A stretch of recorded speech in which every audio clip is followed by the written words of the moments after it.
ମୁଁ ବଲାଙ୍ଗୀର ଜିଲ୍ଲାରୁ ଆସିଛି। कौन कहबे आज ओडिशा क्रीडा महासंघ जो रैली करछि स्ट्राइक रे बछि हमर ओडिशा कला क्रीडा शिक्षक महासंघ तरफ आम ओडिशा सरकार ठारे आम दाबी उपस्थापन करछु। आम दीर्घ 2013 मसीह सरकार आमको नियुक्ति प्रदान कले किंतु से नियुक्ति जो भलिया नियुक्ति देले आम ना पेट पोषी पारुछु निजर ना परिवार रो पेट पोषी पारुछु। एमती तलितलाम करके रखी सरकार जद्वारा कि आम बाहरी पारुनु रास्ता को से अलग किसी करि पारुनु किंबा ए जॉब रे छाड़ी भी पारुनु। कौन सरकार पारे मुख्यतः आपण दाबी सरकार पाखे हमर दाबी अछि हमको पूर्ण काम दियंतु पूरा काम दियंतु आ पूरा दरमा दियंतु हमको नियमित करंतु।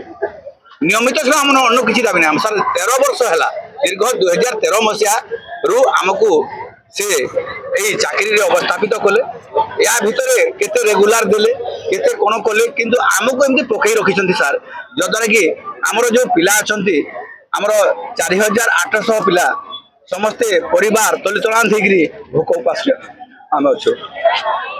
सरकार आज सरकार ओडिशा रे मध्य बीजेपी सरकार अच्छी केंद्र रे बीजेपी सरकार अच्छी तो आमर गोटे दाबी जे जहाँ भी हो सरकार पारे कौन दुविधा ना आमको आमर 4800 पिला परिवार को देखु आमको नियमित करूँ एतिकी आमर दाबी अच्छे नुआ सरकार आसी आमर आशा और विश्वास अच्छी से आमको निश्चित भाव नियमित करेंगे और आमर चाकरी शर्तावली लागू करेंगे आ पिला माने परिवार पोषा सहित यही कला क्रीडार उत्कर्षता एपर्यंत दे आसछन्ती 2013 मसीहार कला क्रीडा जाकि विदेश में पहुँचला ओडिशार किंतु आम ए प्रकार व्यवस्था करिसेंती आमे खाइबा को मुठे मते पाउनु। सैलरी केते पाउछे हमरो सैलरी फर्स्ट अपॉइंटमेंट 2400 टंका थिला आ वर्ष को कोठी 500 कोठी 1000 बढ़े बढ़े एबे आमे 7788 टंका दरमा पाउछु जोटा कि गोटे लेबर रेट ठारू बहुत कम। सर लेबर रेट जाकि स्किल लेबर रेट पहुँचलानी 600 टंका ऊपर आमर दरमा से लेबर स्केल रे देले भी आम 18,000 ऊपर दरमा पाइबा कथा जदि सरकार को नियम ठीक था।